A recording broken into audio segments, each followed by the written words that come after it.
Welcome to The Dreamer and the Designer. I'm Dana, the Dreamer. And I'm Chris, the Designer. And today we're going to talk about what's in a name. That's the catchy title. I actually came up with a name for this vlog. That's awesome, because guess what? We still can't figure out what our name should be. Yep, as we mentioned in episode 5, we are rebranding and we are still trying to narrow down what our name is. Okay. Why is this so hard? Why is finding a name for yourself so difficult? Well, I mean, there's several things. There's not only the actual picking of the name, but then if you're a web-based company, you have to make sure that the, what's that thing? The URL? URL. The URL, all the hashtag handles and the little tweetsy things and all that. You gotta think about that. So there's that. But we also went through the list of things that we definitely didn't want in a name. Mm-hmm. And that was sort of, I'm pretty good at deciding what things I don't like, taking away options. So I was thinking of naming conventions that are pretty popular right now, where you do something with a noun and the noun. So for example, for a long time, Dana and I have been going by The Fox and the Wolf. Mm-hmm. If you go to the foxandwolf.com, that's our website. And right now I think there's some music up there that you might want to listen to. Really? Yeah. Mm-hmm. I didn't know this. And this is... Check it out. Mm-hmm. And so I just felt that the noun and the noun was a pretty trendy thing. The suitcase and the satchel. Yep. The acorn and the kernel. And so I said, okay, let's avoid that.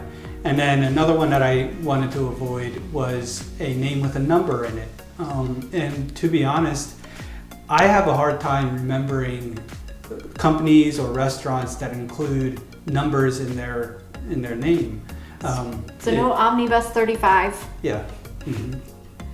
No Table 11, which I actually really wanted to go with Table 11. Yeah, I really like that name. Personal, that name is really significant for us as in our family.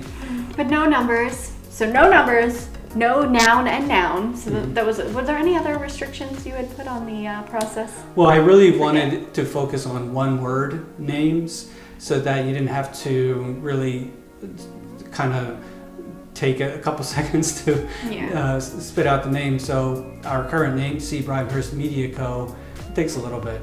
Yeah. So I wanted something simple. And you have to spell it for people and stuff like that. Mm-hmm. Yeah, that makes sense. So yeah, like we went through a lot of ones that we kicked out and said, hey, what about this?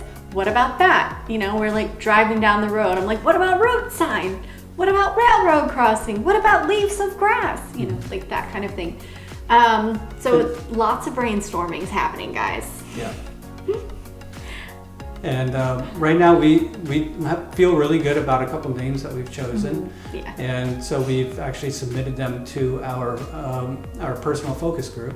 Yes, which we will in future episodes be talking about our personal focus group, which I think it will be really fun to talk about. But yeah, like, so we've been running it by our people. We've been running it by each other. It's like in the topic of conversation. Randomly throughout the day, I'll go to the online thesaurus and look for like synonyms for concepts that I like, or like that kind of thing, hoping to come across the thing. You know what this is really similar to, honestly?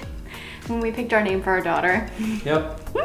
You start out like just spitting out names that you like, and names that maybe have a bad association. You're like, okay, unfortunately I have to cross that off the list, and you go from there.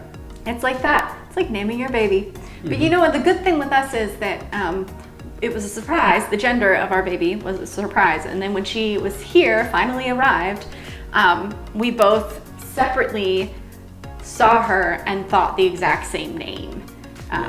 And so I think this is gonna be maybe not quite as similar as naming our child, but I feel like it's one of those things, like when you see it, you know it, like kind of thing.